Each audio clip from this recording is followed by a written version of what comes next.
Parliamentary and presidential government. On the basis of the relations between the legislature and the executive, governments are classified as parliamentary and presidential. In a parliamentary system of government, the executive is taken out of the legislature and is accountable to it. On the other hand, under the presidential system of government, the executive is completely independent of the legislature. It is not accountable to the legislature and enjoys a fixed tenure.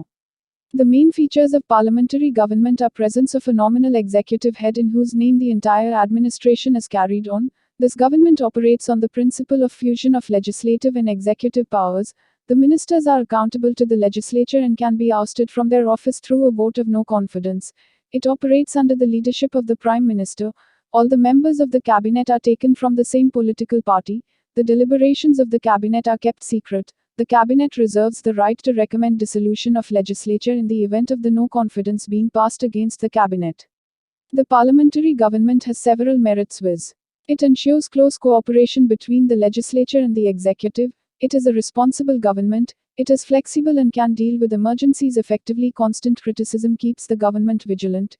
It checks the despotism of the government. It ensures smooth change of government in the event of a government being outvoted. The parliamentary system also suffers from several shortcomings. It promotes partisan spirit. Under this system there is always apprehension of dictatorship of cabinet. It leads to neglect of government because the ministers cannot pay full attention to administration.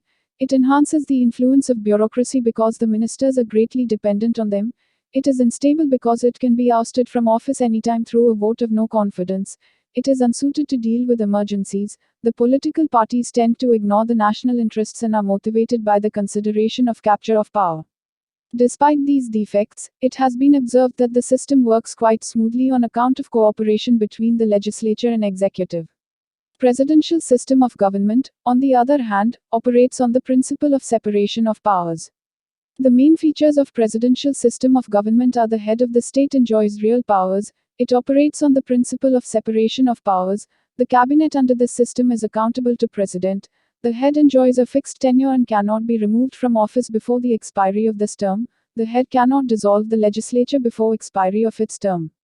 The presidential system has several merits which include it is more democratic because there is no concentration of executive and legislative powers in the same hands. It is stable because it enjoys fixed tenure. It promotes administrative efficiency. It is in a better position to deal with emergencies.